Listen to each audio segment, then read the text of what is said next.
So Laurie Hawn, Member of Parliament for Edmonton Centre, Conservative Party of Canada.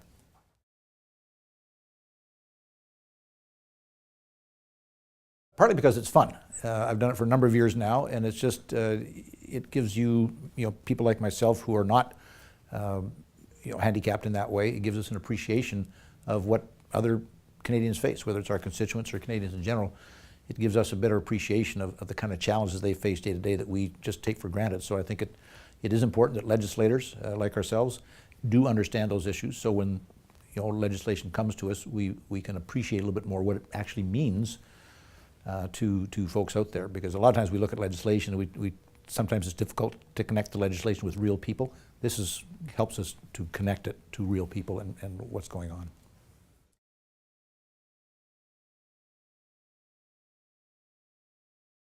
Well, accessibility means giving Canadians the opportunity, all Canadians, the opportunity to take part in all the activities out there.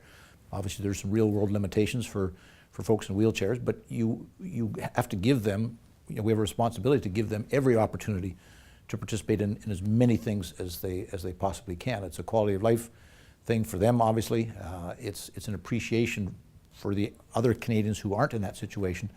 That these folks are their friends, their neighbors, their family, and they deserve the opportunity to participate as much as they can, just like anybody else.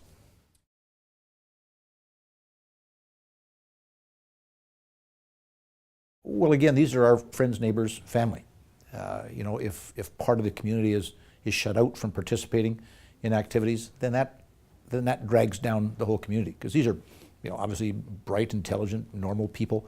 They just have a situation that doesn't allow them to do some of the things that people like me get to do every day. So I think the community needs to be very aware of that, and it brings up the whole community if more of the community is participating in all activities.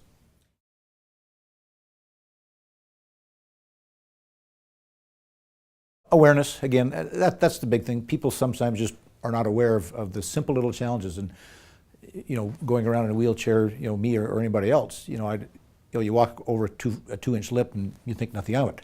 But even a 2-inch lip in a wheelchair, especially if you're going uphill, can be a pretty daunting challenge. So it's really just to help promote awareness, to get people to think about things, so that when they are going about their day and they are going over a curb or through a doorway or whatever, that maybe they'll just give a little bit of a thought to, now how would I do this if I couldn't walk? How would I do this? So it's awareness, and with awareness comes appreciation. With appreciation comes participation in, whether it's donating, volunteering, whatever. And that's the important thing, is to get people to actually participate, either with their wallets or with their time. We've got 34 or so million Canadians, and I don't know the number, but there's a significant number of Canadians who are confined to wheelchairs or other forms of challenges that make it difficult for them to participate fully in society. And we don't want to waste that kind of resource. There's tremendous human power in those people. And I look at Stephen Fletcher as probably the most extreme example that I know. Somebody who has, that's about the extent of what Stephen can do. And he's become a member of Parliament and a minister.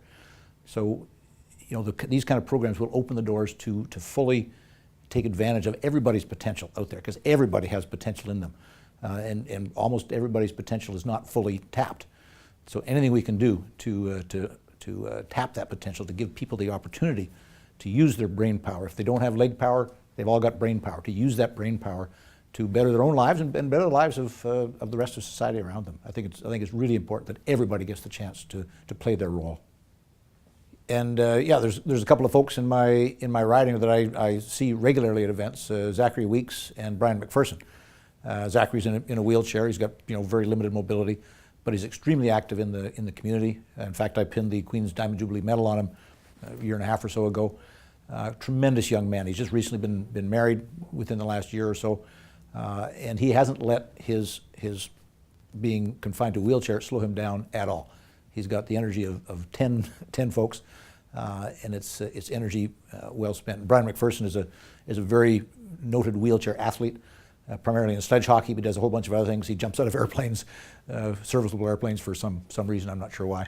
But again, he's a guy whose spirit has taken over, and it's lifted him above his physical handicaps so that he can participate. I mean, he participates more in society than most, fully able-bodied people that I know. So people like that are an inspiration. As I mentioned, Stephen Fletcher, people like that, people like Brian, people like Zachary are inspirations to the rest of us. Say, you know what, if they can do what they're doing with the challenges they've got, what the heck is wrong with me? Why aren't I doing more? So those kind of folks, like I say, are an inspiration to the rest of us, and that's my hat's off to them.